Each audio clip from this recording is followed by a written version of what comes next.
Hey everyone, how's it going? I'm Leon. In this video, I'm going to share with you all my experience driving for rideshare companies and doing 1,000 deliveries as a person who stutters. You probably can't tell, but I do stutter. It's not as bad as it used to be. I used to be a lot more severe with it. My stuttering was, and it even now, it's more like based on certain trigger words, like saying my name, saying certain syllables, certain things like that. Before it was more blocks, more overt stuttering. I've had some slight, some short phases of maybe what is called covert stuttering, where you're trying to replace words, you're ordering stuff that you don't want, stuff like that. Now you're probably wondering what it has to do with like rideshare. A couple things. So I have to go into the restaurant. I have to acknowledge the person in the restaurant. So I basically have to meet new people every day, people I've never met before. I have to say names that are sometimes hard to say.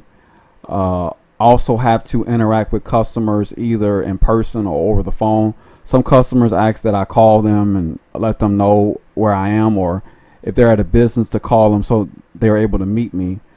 And all those instances can be challenging at times, some more than others, some days more than others, but for the most part, those are the types of things I have to deal with.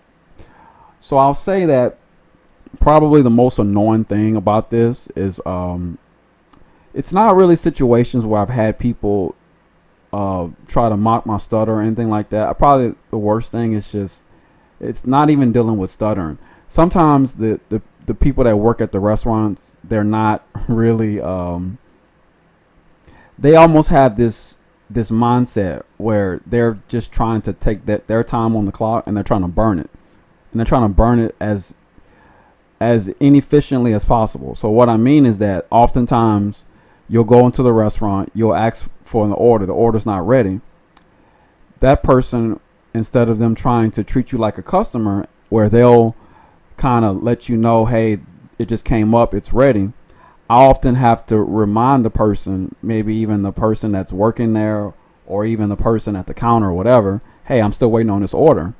So there have been situations where I've had to, really part of it's my fault, because I need to keep a time of that and follow up. But what happens is that the customer, or I'm sorry, the person working at the restaurant, they'll be so sidetracked, or they'll be so busy, they won't even pay attention that I've still been waiting. And that's happened a lot, and it's frustrating because I don't know if it's intentional, but sometimes I feel like they're just not being cognizant of somebody else's time. They almost treat me like I'm an employee versus me being an actual customer, because I am technically a customer. I'm going in to drop a food off to them. I mean, I'm a courier, but I'm technically a customer. And what they'll do is they'll kind of act like they basically my time doesn't matter. That's very frustrating to me. And I've called people out on it a couple times, but sometimes I don't even do it, because unless you're talking to the manager, you won't even get very far. And unfortunately, sometimes the managers, they don't even take it seriously. So it's one of those things where I kind of wish that would be a little different, but I'm noticing that though. So for the most part, it's not too terrible. I mean, I've never had anybody like talk about my stuttering or try to make fun of or anything like that. Most everybody, even when I've had to ask like neighbors and things like that for the address, or because sometimes what will happen is that as you get closer to the house, the GPS is not 100% precise. Sometimes it'll put you before, after the house, and you have to look for the house number. What happens sometimes is that the house number will not be visible for the house that you're going to. So there won't be a mailbox with the house number on it. There won't be any signs of the house number. I have to infer the house number based off of where I am. And I'll tell you a couple ways of doing that. So usually, the way streets work is that the odd and even numbers on different sides of the house, and oftentimes what'll happen is that when you're looking for an odd number, the even number will be a +1 on the other side. And sometimes the houses will be directly parallel to each other on the opposite sides, but it'll be where the mailboxes are going to be on the same side of the street. That's a way of knowing that you're in the right place. Also, too, the houses in the middle will be the actual differences in the number. So one house would be 5-7. The house that you need to go to is 5-9, and then the one that you've passed up in between that house is going to be 6-1, so or 61. So those are kind of ways I know. And then sometimes I'll even just have to call the customer and make sure they're there, or confirm to make sure that is correct. But I've had to deal with that. Apartments can be really annoying if you don't know how the apartments are laid out. Oftentimes, they don't really make a lot of sense. Some apartments, they'll put the number of the apartment number, the building number on the outside of the apartment. And sometimes the building number and the apartment number are not really correlated to each other. Also, too, there'll be situations where the apartment numbers will start on one side and then stop, and then the other side will be the other set of numbers, but there's no real indication of that. And sadly, that comes with experience. You have to kind of get lost a couple times, deliver to certain places, and kind of get used to where certain things are. So pro and a con, but it just comes with the territory, unfortunately. Pretty much anybody that's ever delivered like for Pizza Hut or anything like that, they're gonna have the same experiences. I have met other people that drive. It is nice to kind of get a chance to interact with them and kind of get an idea of what they've been dealing with. I even consider maybe doing a meetup or something like that to maybe get some people that do ride share, and maybe we can share tips and bounce ideas off each other. One thing I do is that I drive for multiple services at one time, and I do that so that way I don't have as much lead time or as much travel time in between doing orders. It's not really economical, especially now. And granted, the gas is high, but it's not crazy. It's not $15. It's not that yet. I mean, that's still a little extreme, but it's still bad. But if I'm going 20 miles out, I'd rather stay around that area or get an order around that area versus me having to travel back to my house, and then potentially I'm wasting gas traveling back when I have to go back out anyway. It just makes more sense to get more orders. And the services I drive for, I get pretty consistent orders all day. The most I've made driving in one day is a little bit over $350, and that's both driving services. And that's about a 15-hour day. And I'm gonna be honest with you, it doesn't feel like it's that long. It really doesn't. I may fill up one time. I have a really small little a little car. It's a little it's a 4-door sedan. It's it gets about 32 or 33 miles per gallon city, so it does really well.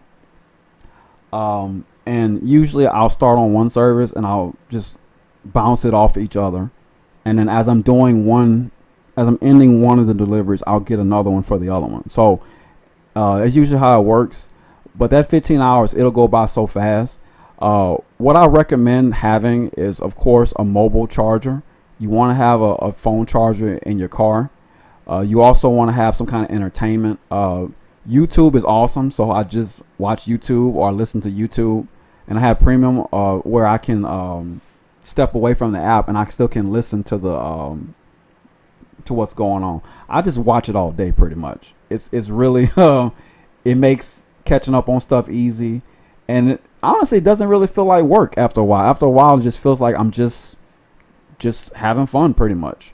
I get a chance to interact with people, and I'll say this: it has helped with my stuttering. It has helped me kind of not be so anxious. You actually can get kind of grow a rapport with some of the people that work there, especially if you see the same people over and over again. It gives you a chance to kind of go and meet some new people. I kind of don't try to cross that line those too many times. Kind of like to keep things on a professional level. I'm not saying I haven't seen like people or a woman that I found attractive. I have seen that, but it's just those things where sometimes you don't want to actually risk that sometimes, or even try to risk it. I also recommend that you get a portable tire inflator, so that way you don't have to pay 50 cents or $1 to put air in your tire. And half the time those air inflators at the gas stations, they either don't work, or you don't have a gauge on it, so you wind up putting too much air or too little air in the tires. I can link one in the description box if anybody's interested. I use one that has a digital readout, and it actually will auto stop once you reach a certain threshold on your tire pressure. Also, too, I will say that it gets me out of my comfort zone. That's I know the stuttering and the comfort zone are kind of the same thing, but it just makes it to where I get a chance to kind of be in different environments and in different places. Usually, I'm working from home, or I'm usually playing a game or something like that. This kind of gives me a chance to get out the house and get a chance to interact with people, and overall it's a great experience. The only thing, of course, is that you're going to be on the road more. You have to watch out for dark streets, and you got to make sure that you're not hitting stuff, going over medians. Of course, the fact that you're driving more, you're going to be on the road more, so there's more of a chance of you risking something happening. Also, too, one thing I do is that I have the insulated bags. Some services require that you have them, some don't. Me personally, I like to have them just for the presentation. What I do is I walk up, I basically put the food in the bag when I get it out of the restaurant, and then I open the bag up in front of the customer to present it. It just makes it a little bit more customer friendly. Also, too, it makes it to where they can see me handing their food, and the insulated bag, it does do a good job of keeping the food somewhat warm. I wouldn't say it makes it hot, but if you're not traveling too far, it definitely doesn't make it. It doesn't make it too. It doesn't make the food lose too much of a temperature, because I've also had to put ice cream in bags as well. Some people will order ice cream, and the food bag actually does a good job of that too. I have 3 separate sizes. I have small bags, medium sized bag, and I have a large bag for pizzas. Sometimes you'll get oversized pizzas and multiple pizzas. The pizza bag I have, it actually will make it to where it's easier to kind of store it in that bag. I'm going to also put that in the description box as well if you want to make a purchase. Most of these items I get from Amazon. So if you're an Amazon person, you can definitely, you want to support the video, you're able to do so. And you have Prime, it'll get there within a day or so. One thing that I will bring up, and this is important, some places are really slow when it comes to making the food. So sometimes you'll be there for an extended period of time, and really you got to ask yourself, is that really worth my time? Could I have done multiple orders? Because if the answer is yes, you may want to make a note of those restaurants. I'm not going to get into any names or anything like that, of course, but just make it a point, if you have bad experiences at certain restaurants, make it a point to reach out to the support team with your app, and if there's a way to do a report or do some kind of get some kind of feedback, you definitely want to do that, because oftentimes the managers or the people that work there, they're not aware of their employees' actions, or if they are, this kind of gives them more ammunition to kind of handle the situation. I don't want to get anybody fired, but it's just a thing where you really want to make sure that you are using your time wisely. The services I use, I'm not on a schedule, so it's basically I'm a contractor, so I'm being paid for a service, and just like any other contract, you don't want to spend too much time doing stuff that you're not getting paid for. And I feel like waiting too long for food is not worth it. So you want to make sure that, and you may even want to just talk to the people and just make sure that your time is being spent. As I said earlier, you want to make sure that you, because one thing that I didn't do at first is not a good thing. Sometimes you'll walk in there and you'll expect people to like go and do their job. And what I mean is that sometimes you'll expect people to talk to you or acknowledge you when you walk in, and then they'll handle you as a customer. Sometimes I don't get that treatment, and oftentimes that's because I'm not being aggressive enough, or not walking in and finding somebody to help me immediately. When you do that, that often will alleviate that situation, and they'll at least let you know that the food's waiting around, or if something needs to be done, you can at least do it in a timely manner. That's something I definitely would recommend doing for anybody that does the service. When you walk into the place, make sure that you are able to actually talk to somebody and acknowledge that you're here for that particular order. A few more things. I would definitely recommend that you test the inside of restaurants where there's a drive-through. You don't want to go through the drive-through, to be honest with you. Drive-through is terrible. It's a terrible waste of time. It's a terrible waste of your gas. You want to go inside and try to get the order without having to go through the drive-through, especially in populated areas, especially if you have to travel a little ways. You definitely want to make sure that the drive-through is open, and if you can, go through the drive-through first. So the next thing you want to do is that you want to make sure that, if possible, that you can check the order itself. Make sure that you're getting all your necessary items, such as sauces, napkins, things like that. Also, drinks are really important. I often find that the people working at the restaurant, they don't really actually go and make sure that the drinks are there and the right kind of drinks. Some restaurants will have you make your own drinks or make the drinks for the customer. Some will have you actually get the drink from somebody else. You want to just confirm the order. Sometimes you can't do that because the bag will be sealed, but at least doing a verbal confirmation, you can go back and say, hey, I asked this person, they said yes. I've had a little bit of back and forth with that, but I really can't, and I shouldn't be opening up a sealed bag. That's how I look at that. So you want to just make sure that it's there. You almost want to treat it like it's your own food.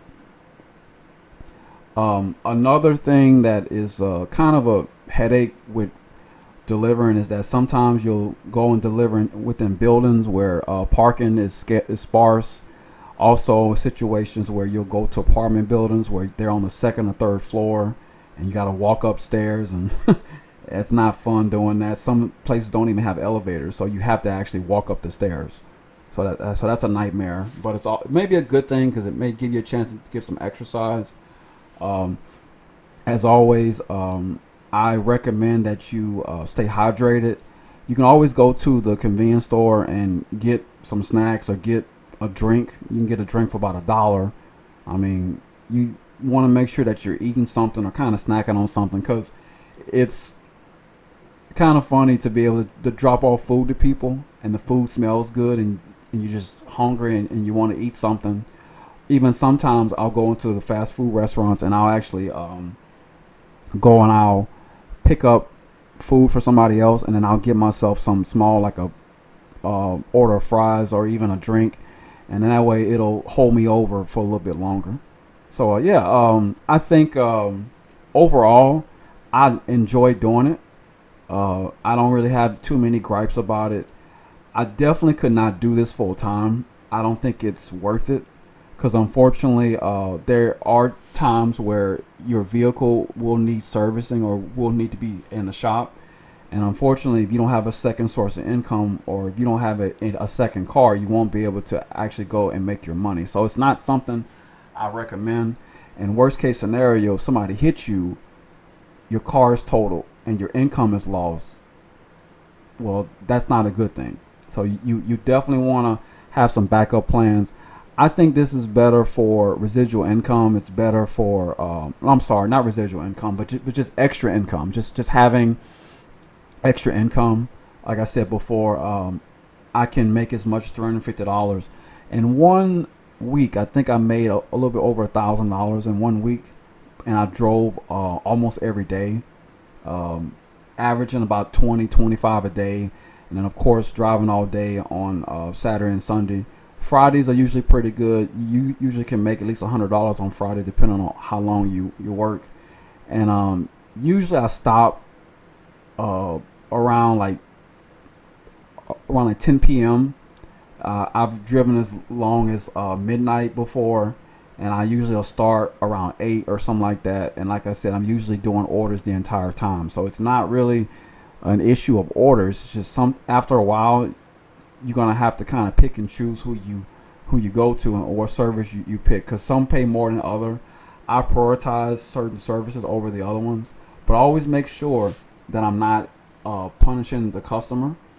And what I mean when I say that is that you kind of want to not take too many orders that are from different services at the same time, because you'll find that even going to the drop-offs or picking the food up, it'll be in two totally separate directions, and the distance will be the same, but you'll wind up hurting one customer by prioritizing one over the other.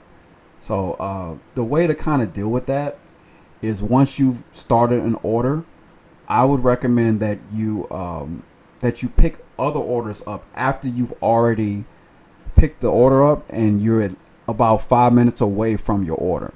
If you do it that way, at most the customer or the new customer is going to be inconvenienced about 5 minutes. But of course, with randomness, it's going to happen where sometimes both orders or both places will be actually right next door to each other. I've even had situations where I've had two different services and two different drop-offs, and the pickups are right next to each other, and the drop-offs are actually right next to each other.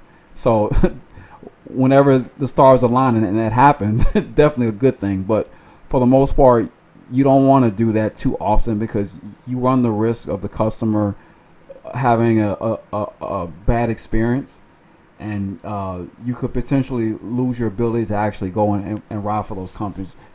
You don't want to be too greedy with that, but it can definitely work though. Also too, you want to check your terms of service, because some will not let you drive for other services, but just make sure that you are aware of that. So hopefully you found this video helpful. Like I said, some of the things I mentioned in the video, I'm going to link them in the description box. I have some phone chargers. I'm not going to link that because there's so many different phones, but if you have a car charger or a USB, I would just make sure that it's one that works with your phone, that it's the right amperage and everything. The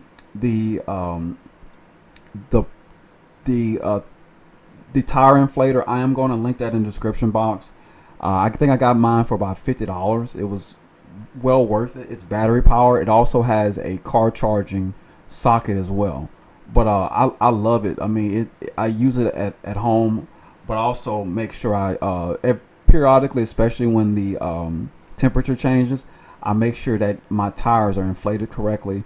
You really want to make sure of that, because tire pressure does have an effect on your gas mileage. Also some other things as well, like maintenance, oil changes, air filters, things like that. Those things do have an effect on your gas mileage. So hopefully you liked the video. Thank you for watching and have a blessed day. Thank you.